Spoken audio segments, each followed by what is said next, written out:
Hey, what's up, studs? Ryan here, or M&R Productions, today with a LEGO Minecraft set review, because I've been watching a lot of TFUE Minecraft speedruns on Twitch, and I have been really enjoying it, and so I decided to get a set that kind of reminded me of those things. This is the 21154, the Blaze Bridge, with 372 pieces, and I guess 4 total figures, although I would only count one of them as a true minifigure there in Alex with a Wither skeleton and 2 Blazes as the extra characters in the set. The set in the US costs $30 at retail, although I found mine at Target for about $25. So pretty fair price, I think, for what we're getting here. And again, this is what looks to me like a pretty accurate build to what you get or what you see in the Nether for Minecraft, trying to get those blaze rods and head on over to that end portal. I've been wanting to play Minecraft again a lot lately. I just have yet to really dive into that, but this set should hold me over for a little bit here. Back of the box just shows the set kind of in a weird void type of thing. Not really sure what's going on there. Not very artsy at all, but it does show all the features and everything that we're going to take a look at here.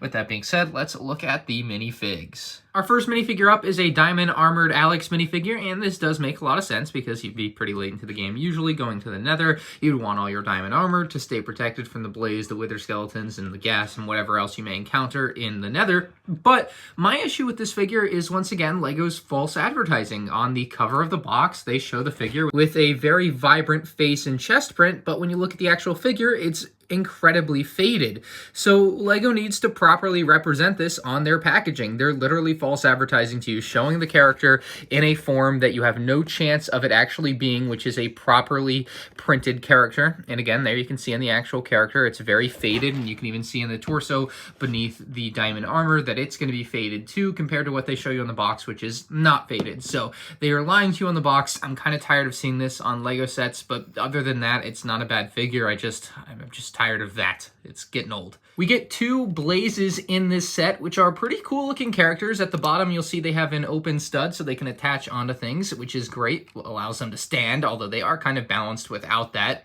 So you can stand them on like a wood table like this if you really wanted to. The face print is really nice on this, but I think the coolest feature of this guy is that he does have his like 8 blaze rods around him that can spin pretty easily. So that's a really nice function of this set, or of this character, I guess. And you do get 2 of them in the set, so they're pretty fun to play with, and I think kids especially will enjoy this. It's a surprisingly accurate look for being as brick built as it is and not special mold. So very cool with the 2 blazes in the set. Our final minifigure is the Wither skeleton, which is basically just a black skeleton. I don't know too much about this character other than that they're found in fortresses and can be pretty strong. But yeah, it's a pretty nice looking character. It's just not one that I was particularly drawn to in the set. I think the Alex and Blazes are better for me.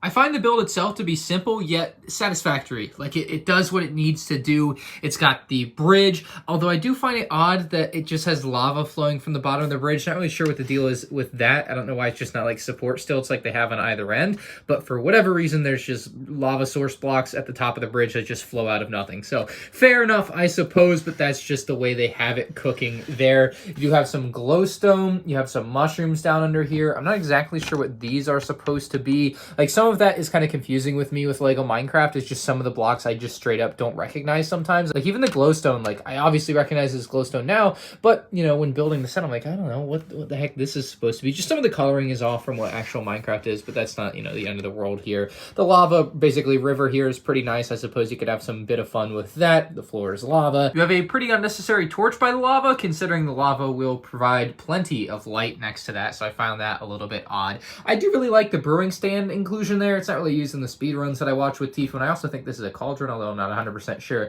But, you know, it's not used in the speedruns that I watch with TFUE, but I still think it's pretty neat to have right nearby, especially as a little play function for kids to enjoy. Speaking of play function, their play function is right above that. We'll get to that in a second, but there's another play function off to the left here with, like, falling rocks or blocks, really, in this case, and you see this one block off to the side. All you have to do is push back on it, and it's going to release all of these blocks like so. You can see it's basically a Technic rod inside of there that's holding them in place. And then on the back side, you have this little rubber piece so it doesn't just go flying every time you pick the set up, although it is still a little bit loose. And that front block I have had a lot of issues with staying on. They'll fall off rather easily, but loading them back in isn't really too difficult. I don't love that they're not like perfectly flush with the other bricks in the set, so the issue you'll see here is they kind of end up falling away in a way. Like, I just don't love that. I don't think it looks very good, so you can see how it would normally look versus the unfortunately slanted down position there. So that's a small thing, but it is a thing. Other color mushrooms up above here. And you can see the bridge for the fortress getting up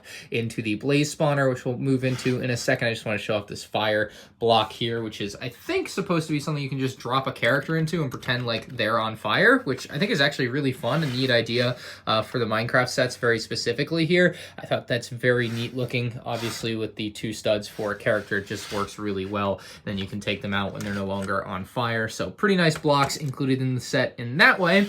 And then, of course, all the way across the bridge here, we have a chest. I'm not really sure what the point of the chest is. There's like a couple of diamonds. I guess there's chests in the nether fortresses, but they certainly aren't found on the end where the blaze spawner is, so I just found that a little bit odd, but that's a thing that's there. So the blaze spawner is essentially, to me, the main feature of the set. What you have here is this black brick, basically representing the spawner, although it doesn't look too much like an actual Minecraft spawner. It just has the shape and general color. But what you'll notice is this clear rod peeking out from there, and you can place a blaze on top of that, just like so. And just like that, you have a blaze rod flying around the spawner or the entire like area on the bridge there. Very, very neat little feature that they included in this set. I think it's wonderfully built into the set as well. It's got a lot of Technic workings on the inside there to make it work, or just like gears and whatnot to make it spin. And it's also like geared, I think down would be the correct way, because it's a little bit tougher to spin than you would think. Got some actual friction to it, so this also means that when you pick the set up and you like turn it down, he's not just going to go flying all over the place. So you can stop him in a spot and he's going to stay there, even if you're like picking up the set and moving it a lot. Like, it can't spin unless you physically spin the thing, which I think is a really good way to do it. When I was building it, I thought it was dumb, but now seeing it in action, it makes a lot more sense to me. And then, of course, you do have your second blaze, who you can just place over here, and, you know, without it becoming overcrowded, that's probably as many blazes as you would want there anyway. So 2 blazes does seem to make a lot of sense. So I think it's a great feature, and overall, just the set comes together really well with everything considered here. For 30 bucks, I think it's a great playset. You can see the underside of it, pretty simple. I figured that's worth showing there. Just kind of the base bricks to keep everything together, and there go the studs out of cauldron. But yeah, this is a good set for $25 to $30. It's worth picking up if you're into Minecraft and the Nether, and maybe even like a Minecraft speedrunning type of thing. Like, I just thought it was fun for me because I've been watching a lot of TFUE doing this and fighting blazes in the Nether. I just wanted something to basically commemorate this point in my life right now where I'm just watching a lot of Minecraft speedruns. Okay, can you blame me for that? I'd give it like a 9 out of 10. I think it's just really solid for 30 bucks. Let me know what you guys think about it in the comments section below. If you're new to the channel, make sure you subscribe. And you can check out more Minecraft set reviews on the end screen now.